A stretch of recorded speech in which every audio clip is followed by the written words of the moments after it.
Umur 24 tahun, memimpin 18 anggota dan satu orang mandor. Ya, di sini saya akan bercerita pengalaman ya. Pengalaman saya di umur saya yang masih muda ini memimpin atau sebagai leader di sebuah perusahaan yang bergerak di bidang pengolahan minyak kelapa sawit atau crude palm oil, dan posisi saya yaitu menjadi seorang leader atau pemimpin di salah satu divisi. Mungkin dari umur saya yang segini atau umur yang masih muda, dengan memimpin yang rata-rata usianya di atas saya, itu menjadi tantangan yang menarik ya menurut saya. Tantangan menarik yang bagaimana? Dengan seumuran yang sama atau jenjang umur yang gak jauh berbeda dengan saya, belum tentu bisa mengendalikan atau bisa mengarahkan seumuran usia saya gitu, atau bekerja dengan seumuran usia saya. Tetapi di sini hampir rata-rata itu umurnya di atas saya, yaitu di 30 sampai 35 tahun. Bahkan ada yang di 40 tahun. Nah, inilah yang menarik atau seni di sebuah kepemimpinan.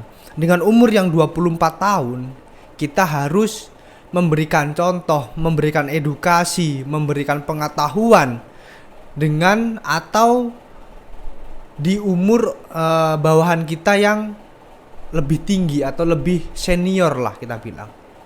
Itu adalah tantangan yang sangat menarik ya. Dari kepemimpinan itu ada suka dukanya ya. Pasti setiap keputusan atau setiap profesi atau setiap pemilihan profesi lah, itu pasti ada yang namanya suka ataupun dukanya. Saya di sini akan membahas di dukanya terlebih dahulu. Dukanya terlebih dahulu yaitu yang pertama, ketika usia kita masih muda dan dipercayai atau dipercayakan oleh perusahaan untuk memimpin sebuah divisi, ya itu nanti dukanya yang pertama, kita tidak dihargai. Yang pertama itu biasanya tidak dihargai. Itu bagaimana? Apakah kita tiba-tiba langsung di kata-katain atau langsung dijelek-jelekin? Enggak seperti itu Pak. Yang dimaksud tidak dihargai, dari pengalaman saya tidak dihargai, yaitu salah satunya sebuah instruksi atau sebuah arahan untuk melakukan suatu hal atau suatu pekerjaan, itu harusnya dikerjakan tetapi tidak dikerjakan atau dikerjakan dengan separuh-separuh. Contohnya, ada sebuah job yang harus diselesaikan atau saya arahkan untuk menyelesaikan job itu. Ya, orang itu anggapannya anggota saya itu tidak diselesaikan atau diselesaikan dengan cara ya tidak bagus lah, dalam artian pekerjaannya setengah-setengah lah. Harusnya benar-benar tuntas, ini masih ada yang tidak tuntas, masih ada yang belum terselesaikan, seperti itu salah satunya. Atau pengalaman saya, ada sebuah instruksi A, dia tidak mengerjakan instruksi itu, tetapi dia mengerjakan instruksi B, atau tidak diinstruksikan B itu. Itulah yang pernah saya alami ya, dukanya. Kita susah ibaratnya mengarahkan atau mengasih instruksi dengan orang yang lebih senior dari kita gitu. Terus solusinya bagaimana? Ya, kita solusinya harus lebih ke mendekatkan diri kepada mandor kita. Mandor kita biasanya lebih senior, yang lebih berpengalaman. Itu biasanya bisa diterima oleh anggota yang lebih senior arahannya gitu. Jadi itulah apa itu namanya, arahan dari saya atau pengalaman dari saya ketika ada satu atau dua orang yang tidak bisa kita kendalikan. Terus duka yang kedua yaitu dites kita Pak. Dites sama anggota kita, dites mulai dari pengetahuannya, dites dari mentalnya, dites dari kecekatannya kita, atau apa ya, kemampuan kita lah intinya yang dites itu. Kan saya di divisi operasional ya, Di situ banyaklah permesinan, banyaklah di situ mulai dari SOP, mulai dari eh, langkah-langkah untuk starting atau stop atau ketika ada troubleshooting. Nah, disitulah kita akan merasakan dites sama anggota kita gitu. Dalam suatu contoh, ada di salah satu stasiun atau di salah satu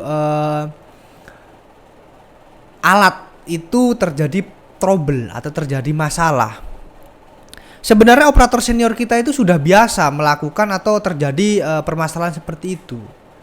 Tetapi karena dia ingin mengetahui kemampuan kita, karena dia ingin menguji kita, di situ nanti akan dilaporkan kepada kita. Pak, ini ada kerusakan di sini. Ini harus digimanakan, Pak? Nah, itu adalah salah satu contoh kecil kita diuji atau dites sama anggota kita. Nah, terus solusinya bagaimana? Untuk solusi seperti itu, yang pertama ya kita harus jujur apa adanya. Kalau memang kita bisa tahu, ya kita selesaikan. Kalau kita tidak tahu, ya kita bilang, ayo Pak, kita coba selesaikan bareng-bareng, kira-kira biasanya apa. Baru kita tanya, Pak, biasanya ini sering gak terjadi seperti ini? Kalau terjadi seperti ini, gimana solusinya? Seperti itu. Kalau enggak ya itu tadi, kalau bisa ada mandor kita, ada foreman kita, ya kita komunikasikan sama mandor itu.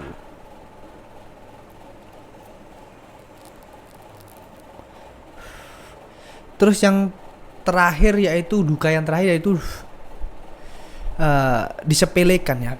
Dalam artian seperti apa disepelekan itu, ya kita masih muda, mungkin dari segi pengalaman, dari segi pengetahuan kita belum luas, yaitu banyak sekali kita disepelekan gitu. Kalau kita ngasih masukan atau ngasih instruksi atau ngasih pengetahuan edukasi terbaru, itu biasanya tidak benar-benar dicerna lah oleh partner kita atau anggota kita itu. Terus untuk masalah seperti itu gimana solusinya? Ya nggak ada Pak, ya learning by doing aja. Nanti otomatis dengan berjalannya waktu ya kita tidak bosan-bosan selalu mengingatkan, selalu memberikan edukasi, selalu memberikan pengetahuan. Ya diterima nggak diterima ya nothing tulus saja Pak. Yang penting kita melakukan tugas dan tanggung jawab kita sebagai atasan atau sebagai leader lah atau supervisor. Ya seperti itulah dukanya. Nah sekarang membahas mengenai sukanya. Nah ini suka sama duka ketika kita memimpin di usia muda ini berimbang Pak, masih berimbang. Nggak ada banyak sukanya juga nggak ada banyak dukanya, masih berimbang lah suka sama duka ini. Suka yang pertama yaitu memiliki pengalaman yang baru gitu, pengalaman yang sangat berharga lah. Kita di usia muda dikasih kepercayaan untuk memimpin dengan jumlah anggota yang cukup banyak ya, 17 sampai 18 orang dan hingga biasanya 1 sampai 2 mandor. Itu adalah pengalaman atau experience yang susah didapatkan oleh banyak orang gitu. Makanya kita maksimalkan, kita terus belajar, kita terus bereksperience, kita terus melakukan terobosan-terobosan yang sekiranya bisa mengembangkan perusahaan. Itulah sekarang yang lagi saya kerjakan gitu. Terus suka yang kedua yaitu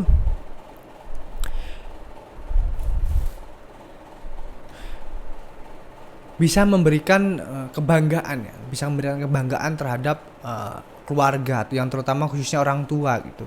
Ketika kita masih muda memiliki karir yang bisa dibilang ya cukup bagus lah, cukup cemerlang lah, itu bisa memberikan kebanggaan tersendiri kepada orang tua kita. Ketika ada yang ditanya kerja di mana, mungkin orang tua bisa dengan tegas dan lantang bahwasanya anak kita tuh kerja di sini, berposisi jabatan ini, kerjanya tuh seperti ini. Jadi ada suatu kebanggaan tersendiri gitu sebagai orang tua. Terus suka yang terakhir yaitu bisa memperbaiki keadaan ekonomi keluarga ataupun diri kita Pak. Karena ya kita tidak tidak memungkiri bahwasanya ketika supervisor atau seorang leader itu memiliki salary atau gaji yang cukup lah untuk bisa dibilang cukup untuk hidup, bahkan bisa lebih tergantung dari sudut pandang orang masing-masing gitu. Selain dari salary atau gaji, biasanya seorang pemimpin atau seorang leader itu juga dikasih tunjangan, entah itu rumah, entah itu kesehatan non BPJS, entah itu dari listrik dan lain sebagainya. Itu pasti kan ada gitu. Itulah salah satu sukanya gitu bekerja di operasional sebagai seorang leader atau pemimpin. Ya mungkin itu saja ya yang bisa saya sampaikan, yang bisa saya sharingkan mengenai pengalaman saya sebagai, ya bisa dibilang pemimpin lah, pemimpin muda lah. Karena saya masih berusia 24 tahun yang memimpin orang-orang yang biasanya umurnya di kepala 3, bahkan ada yang sampai di kepala 4 gitu. Ya mungkin itu saja yang bisa saya sampaikan. Sampai bertemu di video-video saya yang lain. Jangan lupa like, komen, dan juga subscribe-nya untuk saya lebih bersemangat untuk menceritakan apa yang saya alami ketika di pekerjaan. Oke, thank you.